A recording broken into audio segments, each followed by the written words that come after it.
welcome back to Charisma Cares Travels. Today I want to talk about the term slow travel because a lot of people are a bit iffy on what that is, what it entails, how long it is, how to do it. So I'm just going to take some time, not too much of your time, to explain that. So who am I? I am Charisma Cares Travels, and I travel the world with my son who has a disability. We do slow travel and all over the world. Right now we're in Africa. This is made possible by multiple things, primarily by investing in real estate, short-term, long-term, commercial properties. I have land here in Africa, so all of these different things, and I teach you how to invest in real estate or how to travel the world. So if you are really interested in learning more about traveling by yourself, with kids, with disabilities, my link is below. Let's book an appointment and figure this out. So what is slow traveling? A lot of people want to think that we can just throw a label on it, right? Slow travel is 3 months, 6 months, a year. But really, no. Slow travel is the length of time that you make it out to be. What is different between slow travel and living somewhere is when you decide on a destination you want to live, you are intentional about that. With slow travel, you are staying there during that period of time that you choose to relax, enjoy the culture, learn more, create community, but not with the intention of staying there forever. So for us, we do 30 days up to 6 months of slow travel. 6 months, well, really, because I just never stayed anywhere longer than 6 months. Normally by that time I'm leaving. 30 days, because what I have found is that less than 30 days does not give me a chance to really deep dive into the culture. What happens is less than 30 days, I'm still just seeing the sights. I barely know the area. I'm not really getting around too well. You know, it takes some time to really get to know that. And even in two months, 3 months, sometimes I'm like, wait, I didn't know that was there, and it's right around the corner from me. So that's the first thing I want you to know. I want you to know that length of time with slow travel, it's really dependent on your situation.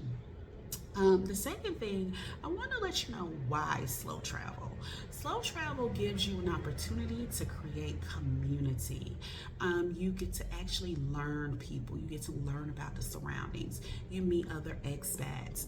You meet local people. If you have kids, you may have a nanny. You get to know about the local currency.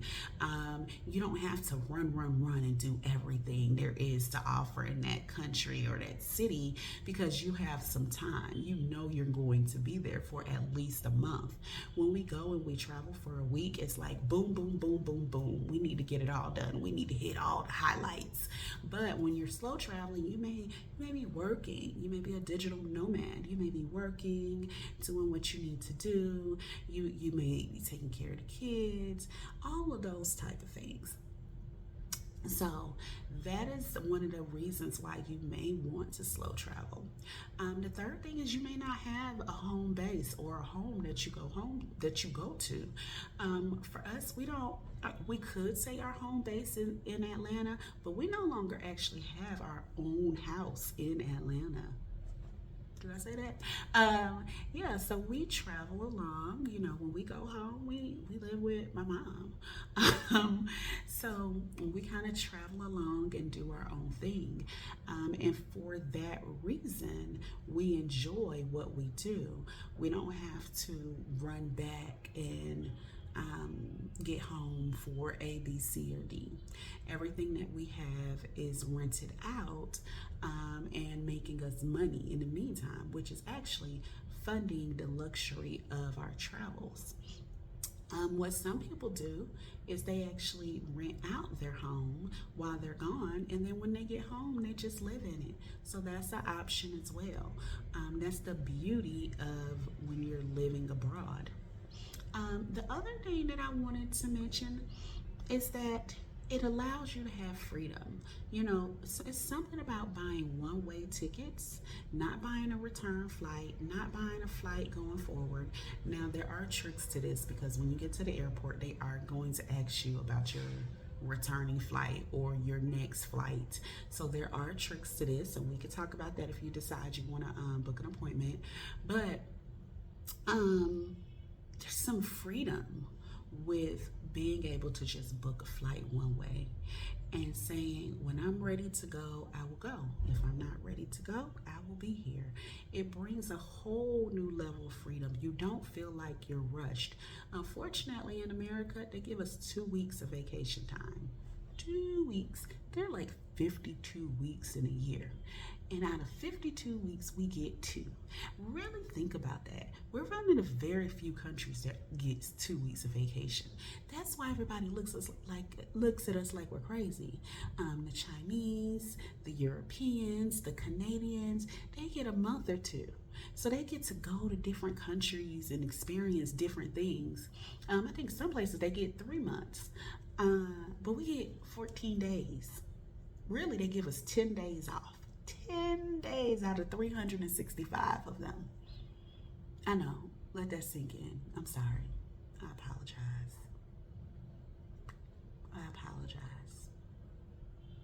14 days out of 365. But they give you 2 days off every 5 days, right? So that's the thing. When they're going, you know, we would look at them as slow traveling and being able to see different sites. We get a vacation. They get a holiday. And that's what they call it. They call it a holiday. It's pretty unfortunate as Americans that we're treated in such a way, but as is the capitalist society, I guess. So those are some tidbits about slow travel. So, you know, if you are thinking about doing that, let me know. If you're already slow traveling, let us know too. Where have you slow traveled to? What have you enjoyed? What haven't you? I think at this point we've done Dominican Republic, Costa Rica. We have done Panama. We've done Colombia. We've done Mexico. And right now we're in Rwanda, Africa. We're getting ready to go to Kenya, and y'all, I don't even know where we're going after that. I only do one destination at a time because that's how we slow travel. All right, y'all. Well, I hope you like this one. Give me some answers. Let me know how you think that fits in your life, and make sure you like, subscribe, and share this video. Ciao.